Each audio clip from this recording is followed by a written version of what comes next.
কোন যদি বলি আলহামদুলিল্লাহ মানে কি? সকল প্রশংসার মালিক। ওম শান্তি মানে কি? সবার উপর শান্তি বর্ষা, তাই না? মুসলমানে বলে আল্লাহ, হিন্দু বলে ভগবান, সবার মানে বিরাজ করে, সবাইকে দেখে সমান। প্রিয় উপস্থিতি, আমি শুধু আপনাদেরকে এতটুকু কথা বলি, শেষ করব। কথায় না, কাজে। গাছের পরিচয় কোনদিন পাতা দিয়ে হয় না, ফল দিয়ে। উপজেলার চেয়ারম্যান বানিয়েছেন, যদি থাকতে পারতাম তাহলে আপনাই কিন্তু আবার কাছে টেনে নিতেন। থাকতে পারি নাই বিধায় বুঝতেও পারেন না কিছু, বুঝবেন। এজন্য আমি আপনাদেরকে বলি, আপনারা আমাকে ভালোবাসায় বেঁধে রাখবেন, ভালোবাসায় দেখে রাখবেন, ভালোবাসায় বেঁচে রাখবেন। শুধু ভালোবাসারই প্রাপ্তি হতে চাই আমি আপনাদের কাছে। আমি মোকাররম হোসেন সুজন আজ পর্যন্ত রাজনৈতিক দর্শনের পাশে আপনার জনপ্রতিনিধিত্ব দীর্ঘদিন করেছি। রাজনীতির তালিকায় একজন নাম হিসেবে আমার পরিচিত।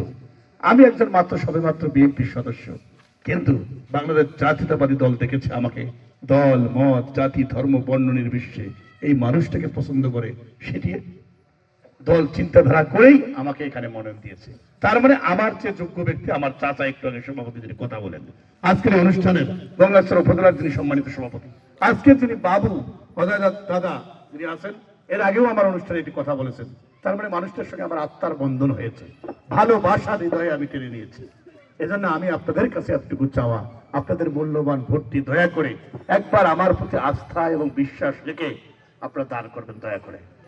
তারপর বুঝতে পারবেন কথাটি কি বলি। কারণ গাছের পরিচয় কোনদিন পাতা দিয়ে হয় না, যেহেতু ফল দিয়ে। বৃক্ষ তোর নাম কি, ফলে পরিচয়। দুটি বাড়ি, দুটি ঘর একটি জায়গায় দাঁড়ানো, একটি জায়গায় প্রচন্ড ঝড় বৃষ্টি বাদল এসেছে, প্রচন্ড ঝড়ে একটি ঘর ভেঙে পড়ে গিয়েছে। সারা রাত ধরে বৃষ্টি হচ্ছে। মনে রাখতে হবে পাশে আরেকটি ঘর রয়েছে, চারপাশে ঘেরানো বেড়া দিয়ে খালি পড়ে রয়েছে। আমি আপনাদের কাছে উদারত আহ্বান, সারা রাত কিন্তু আপনি কি ওই বৃষ্টির মধ্যে, তুমুল বৃষ্টির মধ্যে দণ্ডায়মান থাকবেন, পাশের খালি ঘরে গিয়ে ঢুকবেন? প্রিয় উপস্থিতি, আমি শুধু আপনাদেরকে এতটুকু বলি, আমার আপনাদের জন্য, আমি এত খারাপ মানুষ নই। আমি বারংবার পরীক্ষা দিয়ে এসে আলমবিতার ইউনিয়নের দায়িত্ব পালন করেছি।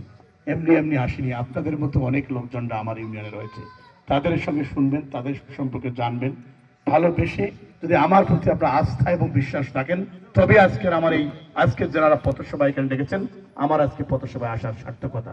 তখন এই সার্থকতা যে সমস্ত ভাইয়েরা এখানে এসে এতক্ষণ কঠিন শীতেও দাঁড়িয়ে আমার কথা শুনছেন, আমার কারণ স্বাধীনতা অর্জন করা সহজ, রক্ষা করা বড় কঠিন। এই জনপ্রতিনিধি একজন মানুষ ভালোবাসায় ফুলের মালা পরে আবার আপনারাই ফুলের মালা দেবেন। একবার ফুলের মালাটা দিয়ে দেখুন, তারপর কি করি, কথায় না কাজে। এই আশা ব্যক্ত রেখে আপনার সবার সুস্বাস্থ্য মঙ্গল কামনা করে আমি আপনাদের কাছে বিনয়ের সহিত ভোট ভিক্ষা প্রার্থনা করছি। এই অনুরোধ রেখে হিন্দু ভাইদের সবার সুস্বাস্থ্য মঙ্গল কামনা করে আমার বিদায় নিছি। আমা তৌফিক ইল্লা বিল্লাহ। আসসালামু আলাইকুম রহমতুল্লাহ। মালিক তাবলুদা।